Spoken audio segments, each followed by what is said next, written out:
Good morning. Guten Morgen.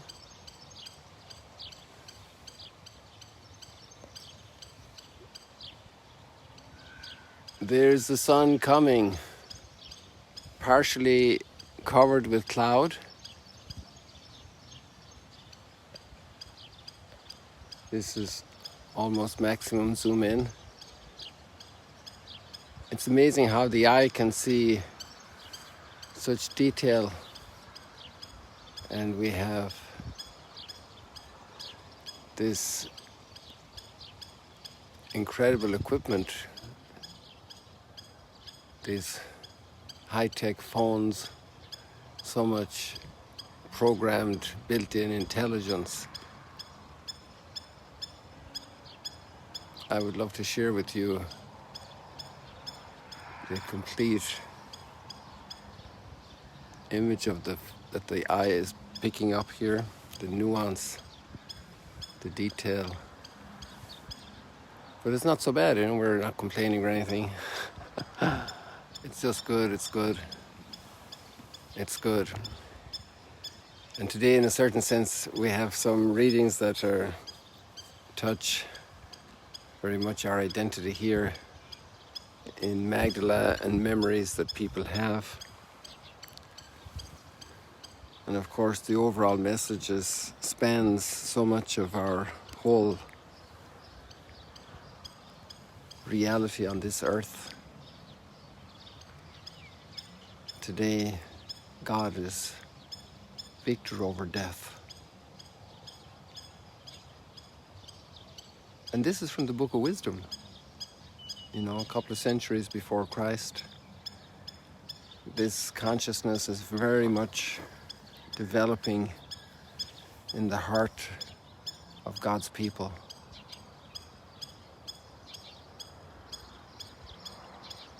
They still haven't experienced the resurrection as will be granted, but it's coming. And the Book of Wisdom has such a powerful statement. Death is not in God's plan. Death was not God's idea.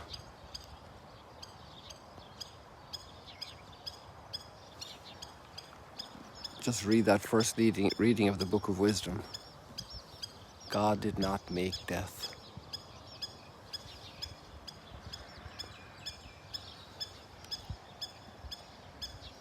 And even though nobody escapes it, God is above death. But then it's amazing our faith for us and for our salvation. He came down from heaven and was incarnate and loved us so much, even to the point of death. Death on a cross.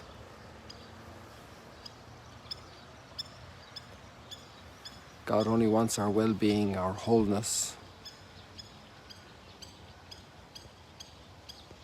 That's why He made us for life.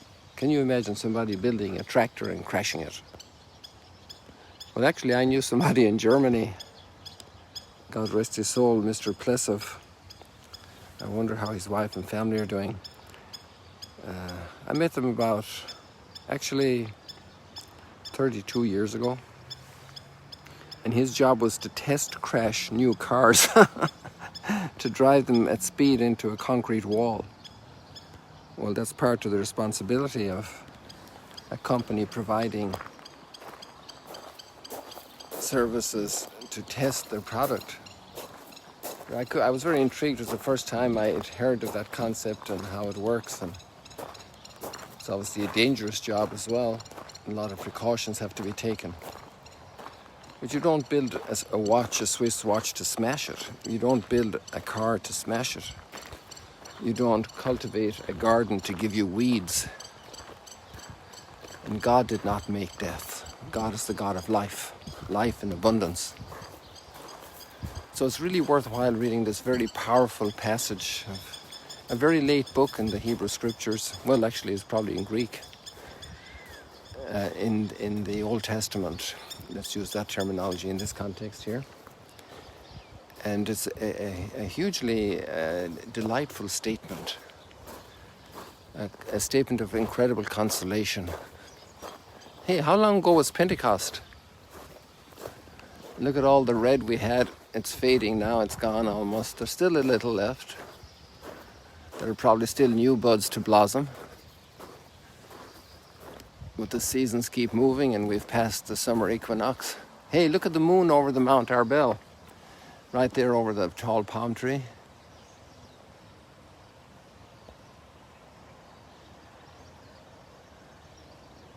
It's a waning full moon. We had incredible moon scenes the last few evenings here.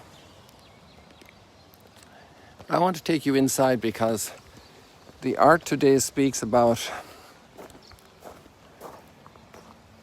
here in Duchenaltrum, is actually two major portrayals of the two big miracles in today's gospel. So I just couldn't do this here in Magdala without going inside. It's not that I need pressure to go inside, it's just outside is so beautiful with the sunrise every morning. Got your back. Sorry about that, lost some people there, but I hope you'll be back. There was a Wi-Fi issue going into the building. So let me show you straight away something very beautiful that you know already, many of you.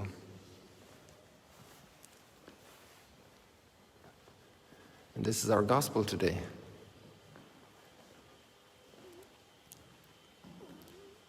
Jairus, a very common name today.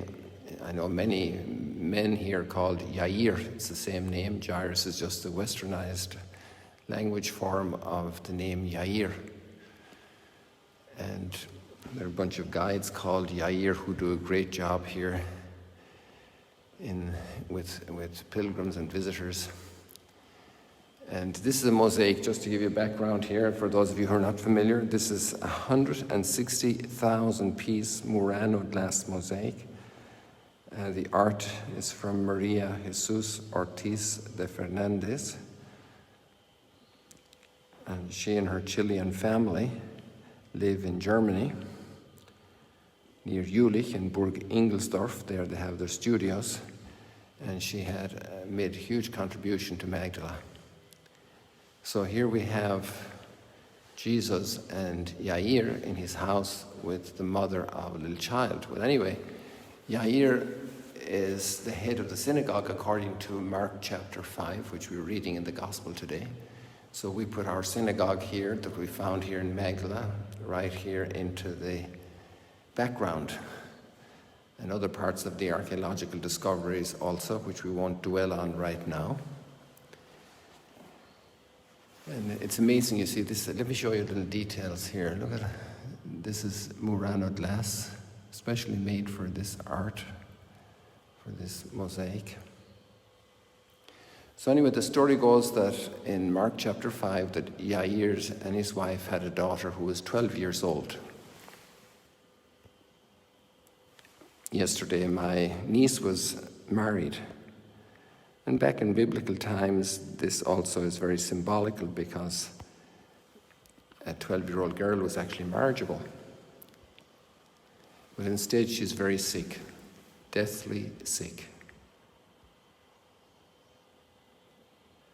And she actually dies in the story because Yair went to get Jesus to come and cure my daughter. She's deadly sick.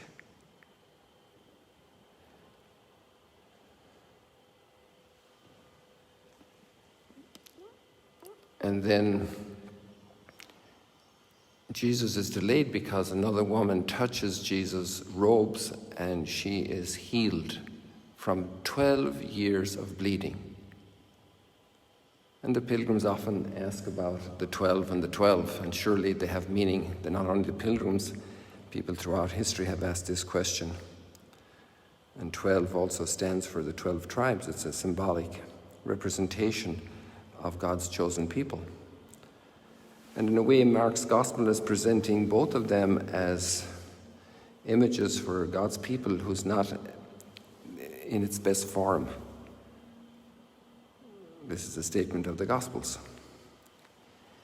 And then Jesus comes with Jairus after the little girl had died during this story. You just read the gospel story and you'll see. It's a long story and it's really well worth the read. And he comes to Jairus' house and he takes Talitha, the little girl, by the hand and he says to her, Talitha cum. Little girl, get up, arise. Little girl, arise. And behold, she's alive. I'm fascinated by some aspects, and the pilgrims really pay attention to these details of the eyes here and the face of the mother. And we can see here how her upper face is so sad, watching the corpse of her 12-year-old daughter who was marriageable. And all of a sudden, she's alive. These two incredibly powerful existential moments and dramas are expressed in a very small space the size of my hand with glass, just pointing to the awesome technical, artistic competence of Maria Jesus Fernandez and also the skilled people from Spelenburg near Venice who executed the mosaic work. And then we see Jair, and his eyes speak volumes to me. You can almost see him thinking, who is this carpenter from Nazareth? I went expecting him to cure my daughter. But here he is raising her from the dead. Who is this wandering rabbi? And so we have the discovery, the path of discovery, the path of questioning, the identity of Christ, the Lord over death. And he didn't do it keeping his hands clean because he himself also went through death for us, taking away the horror of death. Death, where is your sting? Death, where is your victory? Now, there are many little things we could do here and comments we could do, but I want to invite you to put your hand in Jesus' hand.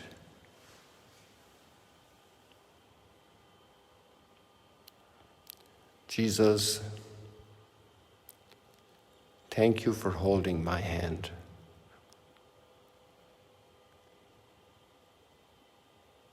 Jesus, keep my hand in your hand always.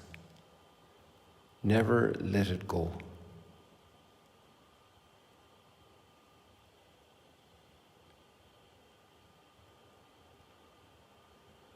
And if you're blessed to have a daughter or more than one daughter or granddaughters, or your wife or your sister, your mother, and you can say, Jesus, thank you for holding my daughter's hand, my granddaughter's hand, my co-worker's hand. Fill her with life like one day you filled Talitha, the little girl.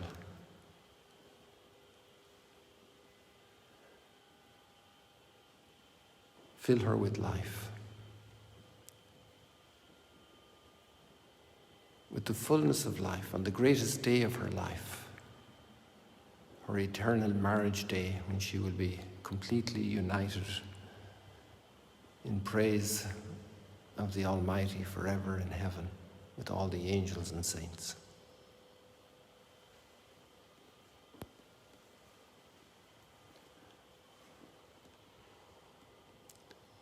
Just a little side note, we don't often have the opportunity to do this, but sometimes at the mess it works out in the afternoon.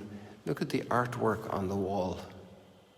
The sun is coming through, and the way the glass is designed, again another one of Maria Jesus's great thoughts and ideas, is the glass is, what's the technical word? That's not dirty, okay? It's just simply the way the glass is cast and processed so that it alters the light as it comes through, and the artwork is constantly changing. And here it just has this form, but there's sometimes it has an amazing format.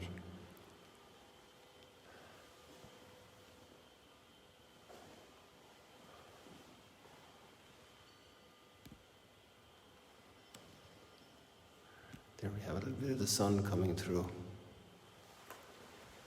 So let me take you to the other chapel. We're actually going to have the Mass this morning in an hour's time at 7:15, a little over an hour, in the Encounter Chapel downstairs.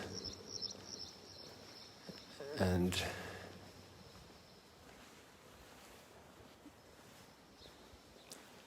so we'll have more time down here in front of this image, those of you who will participate at the Mass or see the recording later. But I just want to include it now because of today's Gospel, and maybe some of you won't have the opportunity to see the Mass. It's the daily Mass at Magdala is relayed on the Magdala YouTube channel. It's Experience Magdala, and also the Experience Magdala Facebook page.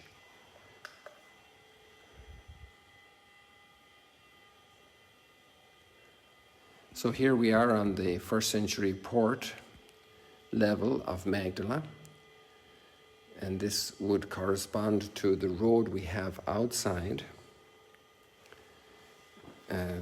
this space, this chapel space. So let me open this window here.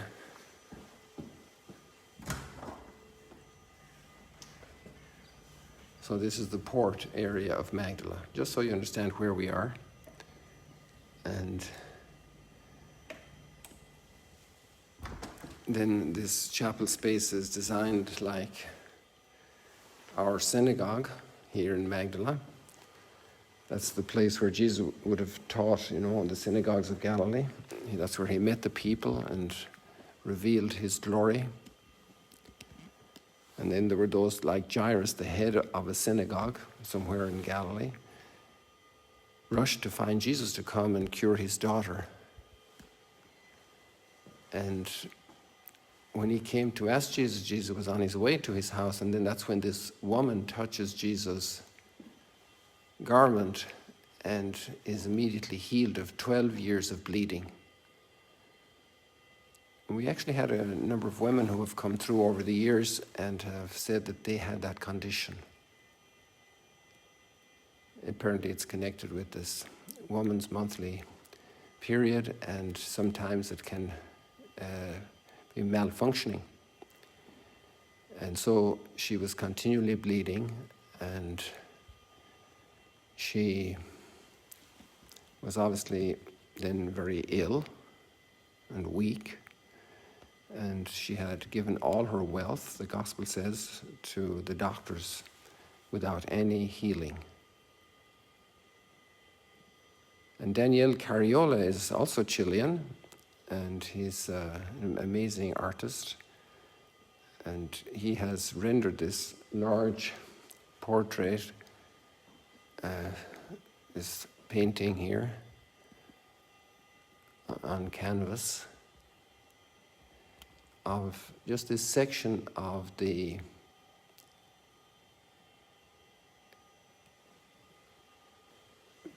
take of that particular moment.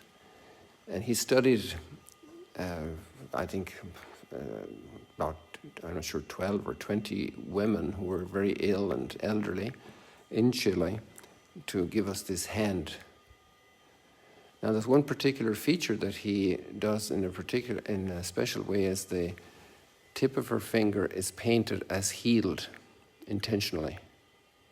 And the rest of her hand is, look at how the proportions,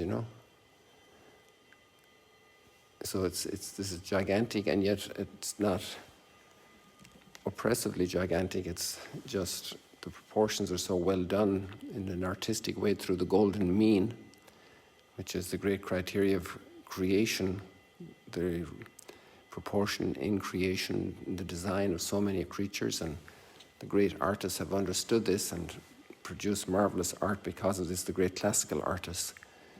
So he's a master of the golden mean, and we see this very impressive hand here. My whole hand can cover her, just her thumbnail. But he's showing this moment when Jesus calls out and he says, "Who touched me?" And he's presenting a very crowded scene here, like the gospel refers. And the disciples say, "You're crazy. What do you mean, who touched you? Everybody is pushing." And Jesus said, "Well, power went out from me. Somebody touched me." And then the woman explains her story, and, "Daughter, your great faith has healed you." And I invite you now, if you wish, to put out your finger and touch Jesus. Touch him for some dear sick one whom you know. And pray for them, because touching Jesus is done by praying. It's faith. Your great faith has healed you.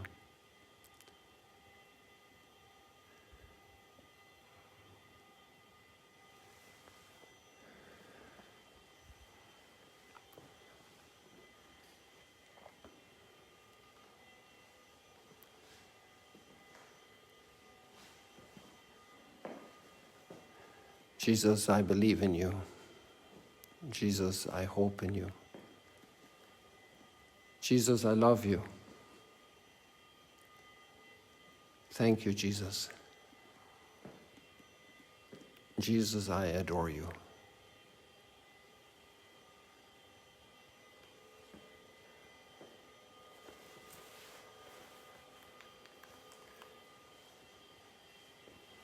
This is Sunrise Stroll and Chat, so let me take you outside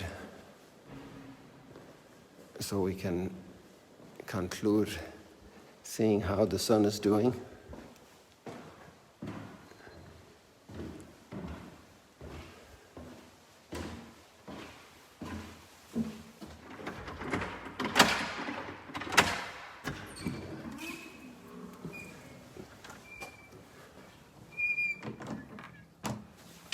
We'll just walk here in the port area.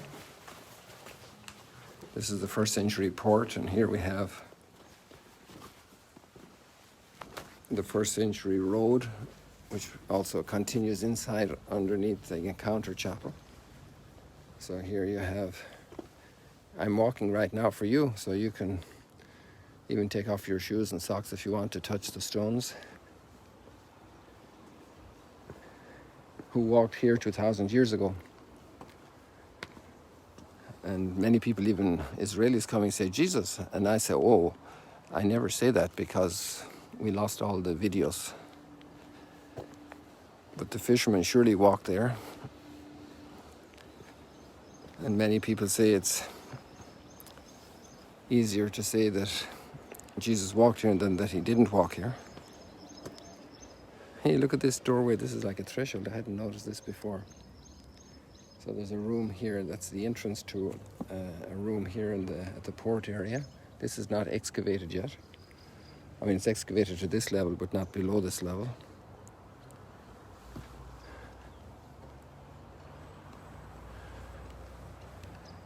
So people, I want to say thank you so much for joining us this morning. It's been a delight. And here we have the sun progressing on its way. And you're progressing on your way today. And along the way you meet Jesus. Along the way you meet other people who might be bleeding, who might be sick, who might be sad. And Jesus is never far away when somebody is sick or sad.